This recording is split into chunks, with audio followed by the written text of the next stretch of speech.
Kinakain may alak ka rin doon, naiiyak ka. Hindi siya open sa sinasabi ng ibang tao. Nagkabuo yung mga friendship natin. Ano bang tissue? Eh wala, napadali lang kasi dahil sa kanya rin. Ito, I love you guys. And kung kayo yung mga sinasabi. By the way, my name is Mateo. Hindi pa kami sexual. Kasi parang sa kami. Siguro forever. Buhay na. Pa nga.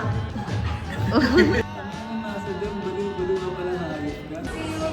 Una, syempre, mahirap talaga. Pumupunta tayo kila Kuya. hindi na na-afford Kasi, tama si Manny. Hindi si Hindo. Pag namimiss na yung memories natin, panoorin nyo lang sa YouTube ko.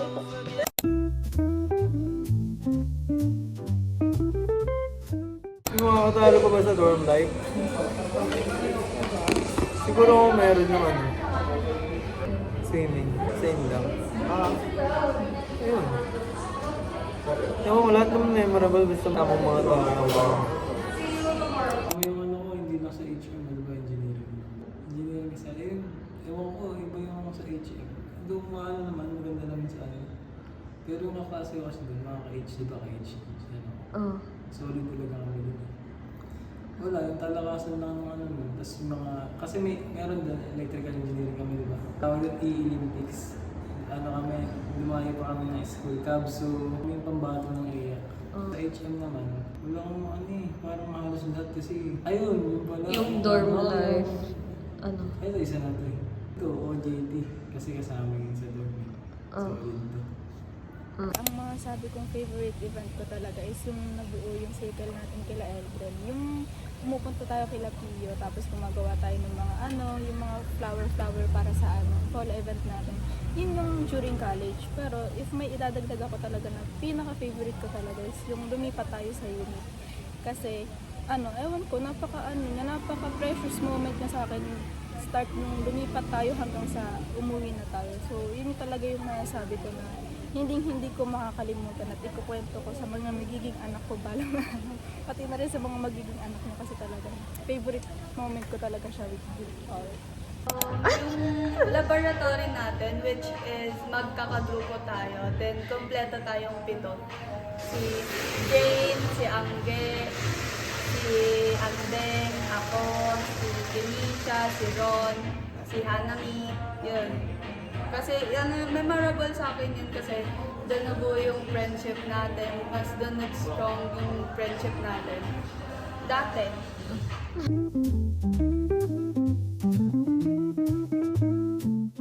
Ano, kay Patrick.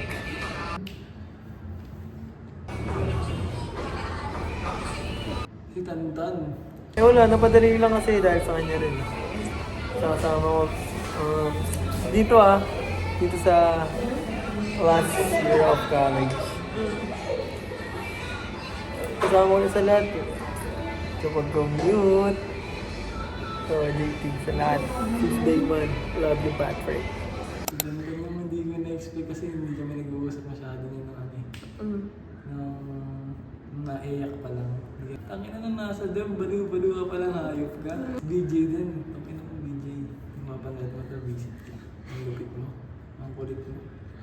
Tanga hindi kompleto yung dorm pag wala ka. Pwede hindi siya classmate, parang lahat parang group of friends. Unexpected ko is yung group nila Pio, tapos nila Eden, sila Mark, tapos kayo. Kasi di ba last second year to third year ako lang mag-isa, iba yung kasama ko. So, ayun, parang ngayon taon ko lang kayo mas naalala ng buo, tapos mas nakasama. So, sana parang last year ko pa naranasan na.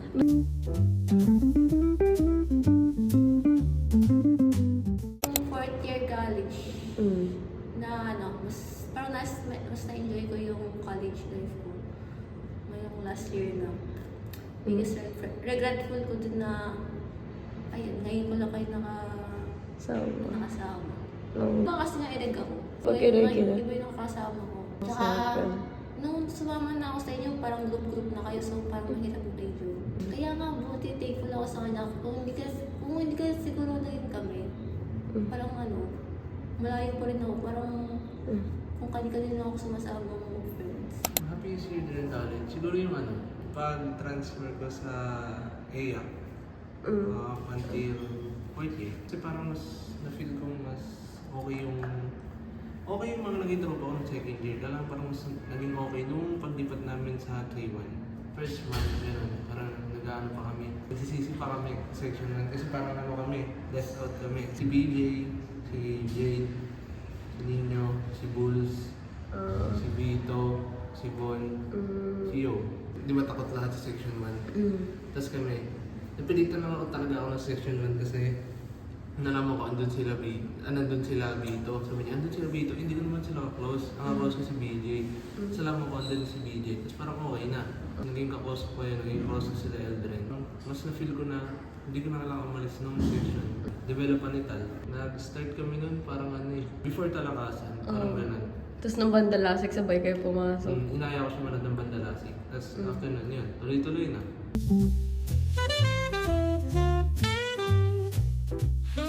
Eto, dito ko lang pala sabihin kasi hindi niya talaga alam. Kaya sinabi ko dito ako, huwag ka nang maingay. Yung kay Hana, gusto ko sana someday matutunan niya rin yung bagay na hindi niya pa natutunan ngayon. Kasi pansin ko, sa ilang buwan na kasama natin siya sa unit, hindi siya ganun ka-open sa sasabihin ng iba. Meron siyang sariling utak na kung ano yung pinapaniwalaan niya, stick lang talaga siya din. Kung masasabi kong sa maturity, mature siya pero hindi totally. And I know, may ilang taon pa ang lilipas at marami pa siyang pagdadaanan, especially sa love life. Marami siyang sinasabi sa iba na kagaya ng mga experience ni Anden, experience nila Kyla na which is sa kanya kasi hindi niya pa na-experience yun. And kapag siya na yung nakaranas nun, naniniwala ako na mas magmamature pa siya. So, ang pinakaayaw ko lang siguro is yung hindi talaga siya nakikinig. Parang hindi siya open sa sinasabi ng ibang tao kasi meron siyang sariling pinaniniwalaan which is wala namang masama pero naniniwala ako na mas magmamature pa siya in the near future.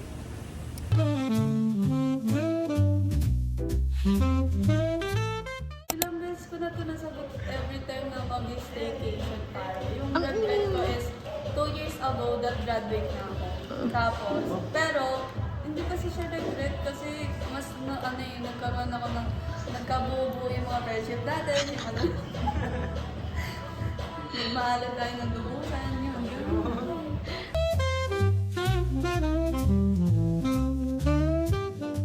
Ito, yung tumira tayo sa dorm. Kasi, syempre, ayun nga, unexpected naman kasi na nasama sa circle natin sila Eldren and hindi din naman natin ina-expect na magiging ka-close natin sila na kung anong meron tayo sa kanila ngayon. So, kung bibigyan pa ako ng isang opportunity or kung mas pahahabain pa yung pagiging college is yun, na sana maulit pa natin yung gantong moment. Na sana hindi lang 4 months tayong tumira na magkakasama. January 31, 2025, yung move-in date natin. Kasi finally, wala bang tissue? Sorry. Kasi hindi na na-afford yung Kasi, tissue.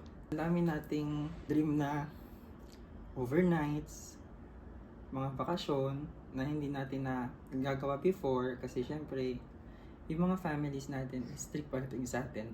Kaya nung moment na nagsabi na lahat sa GC na pinayagan ako, ano mo yung grabe yung fulfillment. Kasi, gosh, finally yung mga sana makasama kami sa mga overnight. Ngayon, nung January 31, alam na natin agad sa sarili natin na magiging disastrous. Pero happy yung stay natin dito, yung 4 months natin dito, which is true.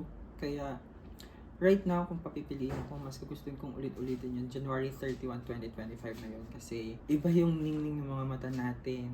Then, iba yung mga ngiti nyo. Iba yung tawa na for the first 1 hour natin together, nung gabing yun, ang dami agad nangyari. Kaya, ayun, yun ang gusto kong i-relieve talaga na moment.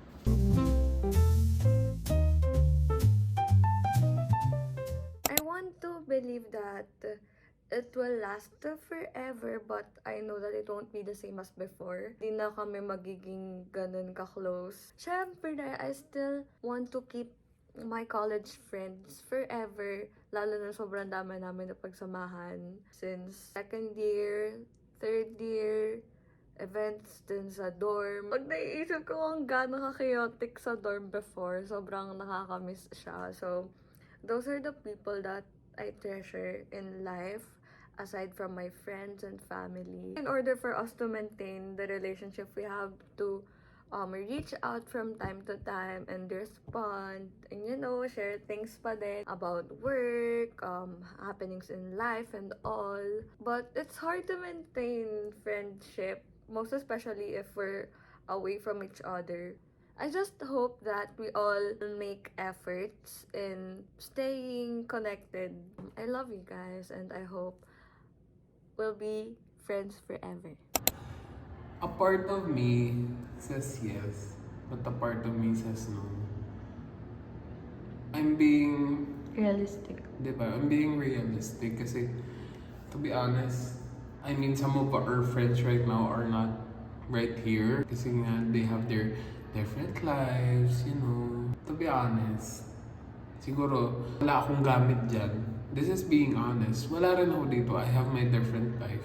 I want it to be To last. I want it to last, really. Kasi parang senior high, high school, tas nung college, I had a group of friends talaga na parang nag-remain pa rin up until now.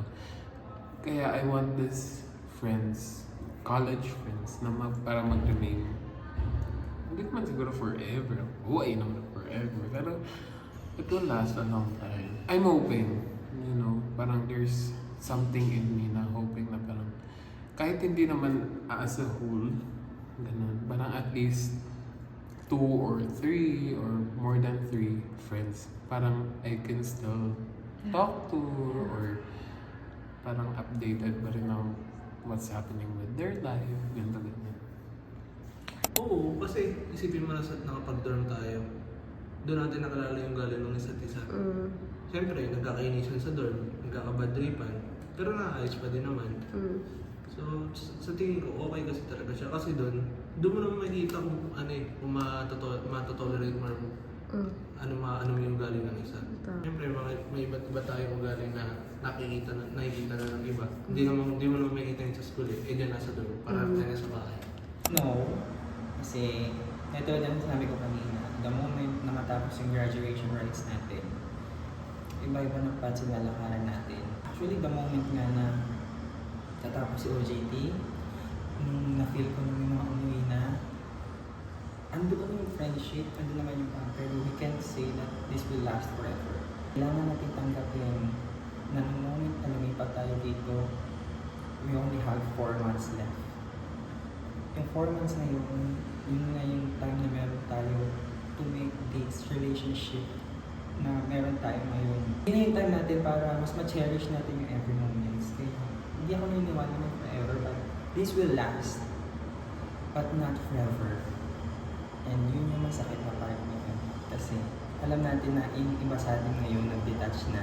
Iba talaga na hindi na natin makakasama pa. Kaya ayoko pang umalis. Hindi pa ako ready. Kasi I was the mother and father for 4 months here. Kaya ayoko na. Kaya sana yung mga moments natin dito, yun ang mag-last.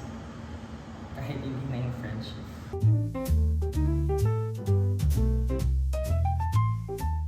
Roller coaster for me. God written. A dream. Una, syempre, mahirap talaga kasi pagiging college is hindi lang naman about sa new learnings, sa friendship. Syempre, dugot pawis talaga yung inilaan ng isang estudyante sa pagiging college student. So, but for me, roller coaster siya kasi parang may downside, may upside. Which is yung upside is yung nakilala ko yung mga friends kayo, sila Eldren, nakagawa tayo, nag-band tayo. And yung downside is hindi mo naman ikakaila. Talaga when it comes academic, talaga yung pagiging downside. to the point na parang hindi mo na alam kung kakayanin mo ba or ano. Pero yeah, it's very, very memorable yung college life na meron ako as of the moment.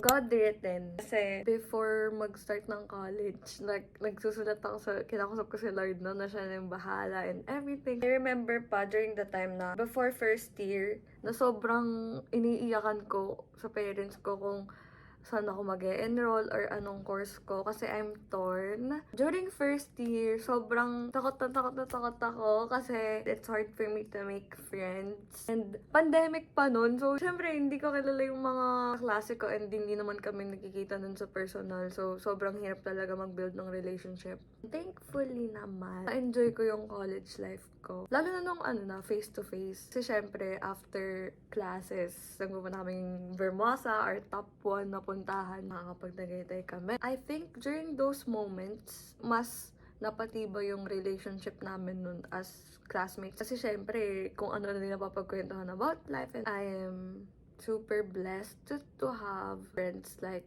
them. Second year, nag-start ang puro gala. Third year, parang daming events noon. And syempre, gala din. Tapos, naging ka-close pa namin yung circle nila Mark and Eldren. So, ang saya-saya lang. Kasi parang naging enemy nila Kyla yun nung una, ganon. Ang fourth year, sobrang laking impact talaga nung dorm life namin. Kasi syempre, we learn yung ugali nung isa't isa.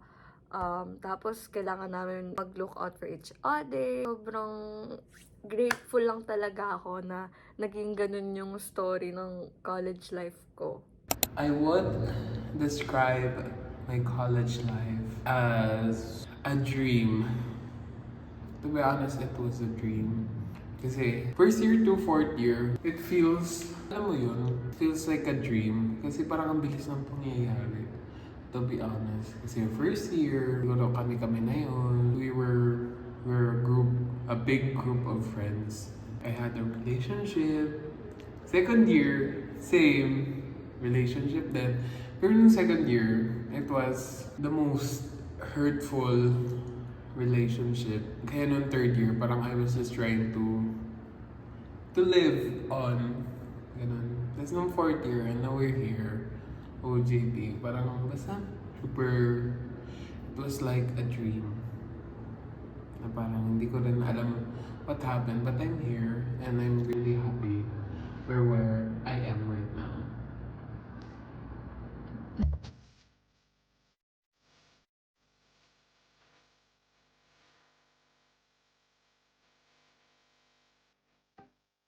Mga natin, maganda yung pumangga. Yun lang, parang wala, pinadali yung mahirap kasi video eh. Thank you. Sobrang thankful kasi naging memorable. Hindi dahil sa inyo hindi memorable, hindi masaya. Pero present, ang niya, pag nakita-kita tayo sa mga, diba? 5 years from now, or 10 years from now, manlibre kayo. Dapat, bawas kakain tayo sa labas, diba? Sige, sagot ko na yun, agawan, no? Ang niya, bitch. Thank you guys. Kasi mas nakilala ko pa kayo and mas sumaya yung last year ko sa college. Sana kahit kagraduate na tayo, galing pa rin yung band natin and ayun. Ayun, basta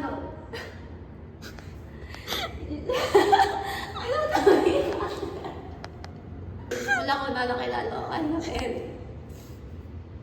kahit late ko na kayo kasama, sobrang masaya ako and i-cherish ko yung mga happy moments na nangyari sa buong taon na yan.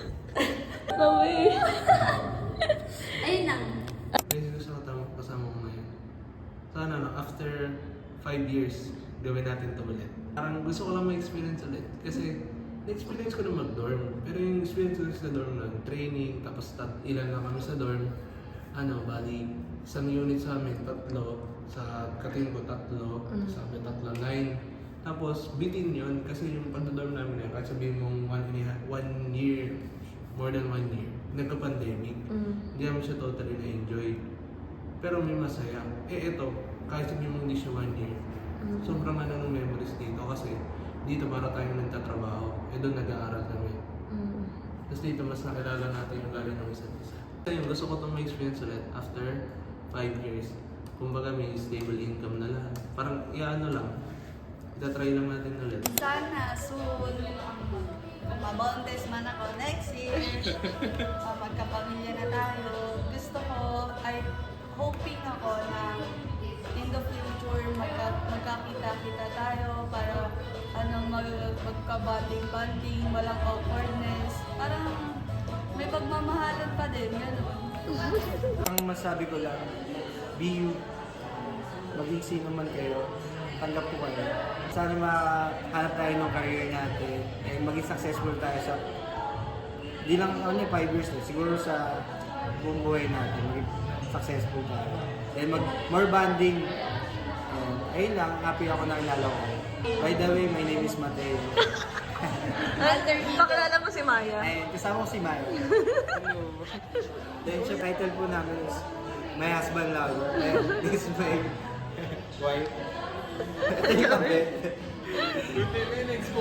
Sorry guys, na-expose namin yung relasyon namin dito sa dorm.